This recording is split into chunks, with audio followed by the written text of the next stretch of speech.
This is a guest essay written by Alyssa Wald.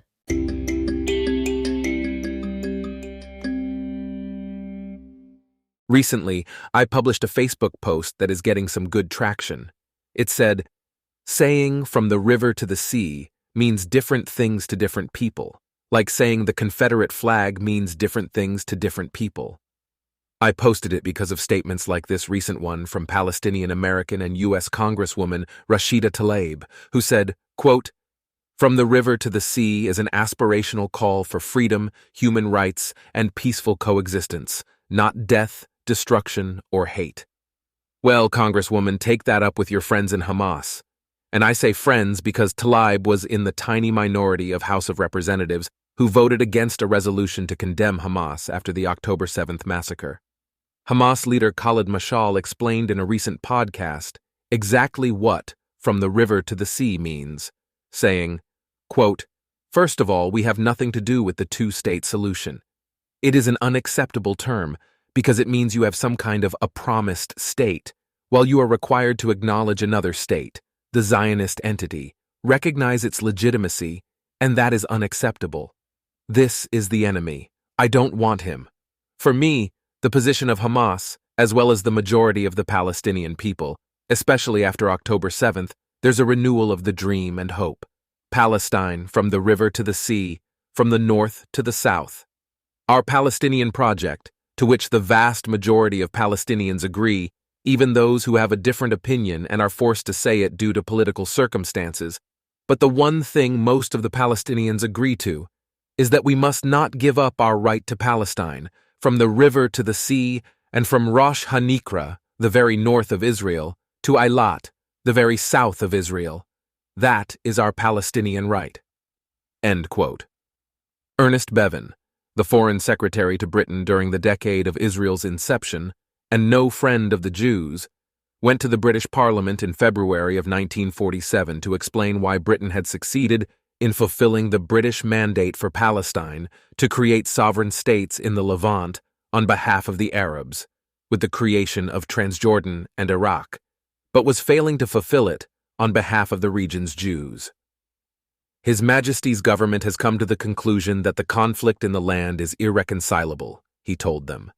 Bevin went on to explain that, in this land between the river and the sea, there were two groups, Jews and Arabs, and each of them had a cardinal priority. The cardinal priority of the Jews was to achieve self-determination within their own state, no matter how scant, and no matter how unyielding the land. The cardinal priority of the Arabs was to prevent the Jews from having any parcel of land for a state, no matter how tiny or undesirable. Let me repeat the preceding sentence so you can absorb it fully. The cardinal priority of the region's Arabs was not to have their own state, but to prevent the Jews from having one, of any size, anywhere. That was true then, and it is just as true now. Keep in mind that there was no occupation, no blockade, no oppression, no checkpoints, for that matter, no state of Israel. But full-throttle opposition to Jewish self-sovereignty in any tiny island, and our indigenous homeland, within the Arab world was absolute nonetheless. Indeed, nearly a full decade before Israel even achieved statehood, the Grand Mufti of Jerusalem, Haj Amin al-Husseini, met with Adolf Hitler to discuss joining forces against the Jewish scourge and making Jewish genocide a transcontinental undertaking. There were dozens and dozens of horrifically vicious massacres of Jews by Arabs in the region long before Israel achieved statehood. And those massacres were just as gleefully sadistic as the atrocities of October 7th. In the Western imagination, there was a beautiful country called Palestine, where Palestinians lived in peace until Jewish imperialists from Europe came in and ethnically cleansed them from the region. These European imperialists then stole the land and declared it their own. The truth is, there has never in human history been a sovereign country called Palestine. The Palestinian identity is a recent construct created to describe regional Arabs who actively opposed the presence of Jews in the region. That's right, hear it again. It is an entire identity based on opposition to the region's Jews. There is no conceivable interpretation of "from the river to the sea" that does not mean the eradication of Israel, the Jewish state. Do not allow yourself to be gaslit on this front. Just as white supremacists will insist that the Confederate flag is about heritage, not hate, there are plenty of people like Rashida Tlaib who claim it is a peaceful chant. But there is no angle from which it can be read that way, not even if you squint. The Confederate flag is clearly an emblem of nostalgia for a time when white supremacy was enshrined as the law of the land. Similarly, Jews were second-class citizens, dhimmis in Arabic, throughout the Ottoman Empire for the 6 centuries preceding Israel's inception. The Ottomans ruled Palestine before the British. In accordance with their inferior status, the area's Jews were subject to taxation without representation, a special tax just for them, known in Arabic as jizya. They also had to follow a code of draconian rules. Jews had to defer to Muslims at all times. They could not own weapons. They could not ride horses or use a saddle. They could neither construct synagogues nor repair existing ones, and their prayers could not be audible to others. They were banned from the military and from public offices. Their homes and houses of worship could not be as tall as those of Muslims. Jewish witnesses could not testify in court. And there were many other discriminatory laws meant to enshrine Jewish inferiority.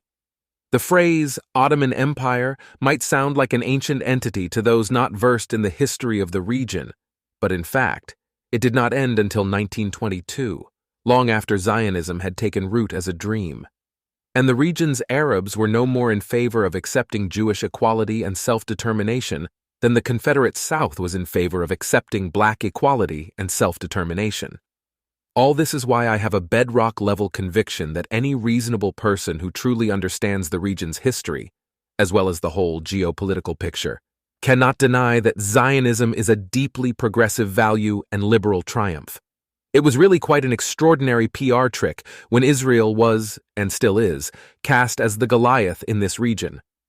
That an infinitesimally tiny and universally persecuted minority who had just gone through the Holocaust managed, against all odds, to drive out the region's British colonizers and resist the joint genocidal attack of Syria, Iraq, Lebanon, Jordan, and Egypt was nothing short of miraculous. That it has held its own in the region against 75-plus years of relentless violence is equally extraordinary. And that fact remains a bone in the throat of too many of its neighbors, hence the dream of a Judenrein, German for free of Jews, Palestine from the river to the sea. Spare us your whitewashed and delusional apologia for the slogan.